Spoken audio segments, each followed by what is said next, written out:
नमस्कार। किसान धरना दें तो वो किसान नहीं, पहलवान आवाज उठाएं तो वो पहलवान नहीं, आम आदमी आवाज उठा दे या अपनी शिकायत कर दे तो वो विपक्ष का एजेंट बन जाता है। और अब तो हद हो गई। शंकराचार्य को भाजपाई सन्यासी मानते ही नहीं।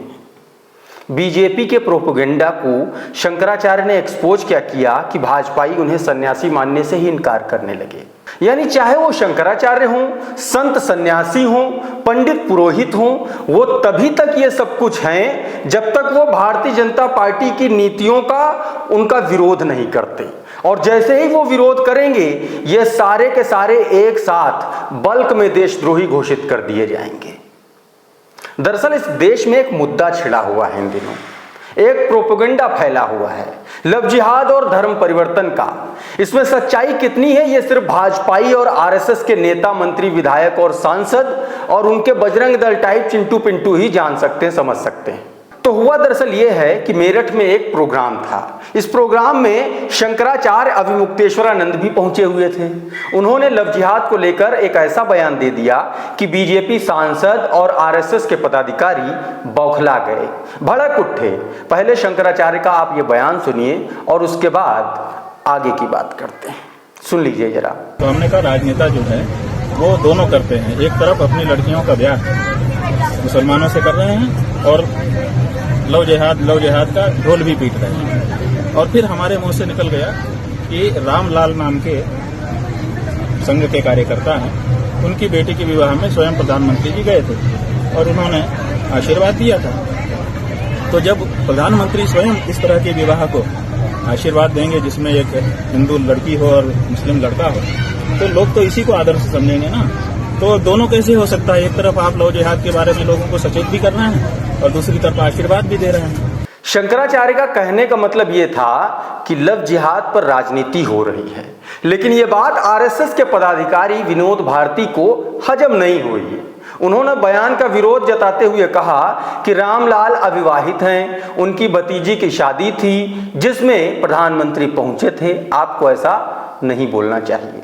इस पर शंकराचार्य नाराज हो गए। उन्होंने आरएसएस पदाधिकारी को जमकर लताड़ लगाई और यह कहा कि संघियों का रवैया हमेशा से ऐसा ही रहता है।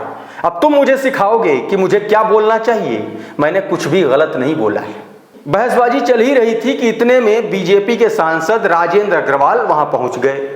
वो शंकराचार्य को कुछ भी समझाने की कोशिश करते उससे पहले ही शंकराचार्य ने कह दिया कि वो भाजपाइयों से और आरएसएस से किसी भी तरह की कोई बात नहीं करेंगे। शंकराचार्य के इस बयान पर सांसद महोदय बुरी तरह से खिसिया गए और खिसियाए तो अपनी असली मानसिकता पर उतर आए। तपाक से कह दिया कि मैं आपको सन्यासी ही नहीं मानता हूं। गजब हाल है। अगर कोई भाजपाइयों की बात से इत्तेफाक न रखे तो वो किसान नहीं, खालिस्तानी है, वो पहलवान नहीं, एजेंडा प्रेमी है, वो मुसलमान नहीं, आतंकवादी है, वो आदमी नहीं, विपक्ष का एजेंट है। शंकराचार्य का पारा तो हाई था ही। उन्होंने आरएसएस और भाजपाइयों के चेहरे पर मढ़ी हिंदुत्व और राष्ट्रवाद की केंचुल उतारनी शुरू कर दी। कहा कि आरएसएस के नेता मोहन वैद्य ने एक बार कहा था कि हमारे उत्तर पूर्व के 30,000 स्वयंसेवक गाय का मांस खाते हैं। जब तुम्हारे सेवक गाय का मांस भी खाएं, मुसलमान में ब्याह भी करें, वो तब भी हिंदू, और हम उनसे परहेज करें तब भी हिंदू, तब दोनों के कैसे बनेंगे वो?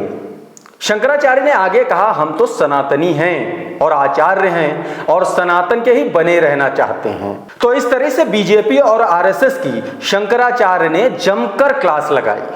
दोस्तों, आपको क्या लगता है, शंकराचार्य ने जो बीजेपी और आरएसएस के साथ किया वो सही था या गलत था? हमें कमेंट बॉक्स में जरूर बताइए। ये वीडियो अगर अच्छा लगा हो तो इसको लाइक कर लीजिए और दूसरों तक भी भेज दीजिए। अगर आपने अभी तक हमारा चैनल सब्सक्राइब नहीं किया है तो इसको फौरन कर लीजिए। और अगर आप ये वीडियो हमारे फेसबुक पेज पर देख रहे हैं तो हमें फॉलो कर लीजिए। बहुत बहुत धन्यवाद।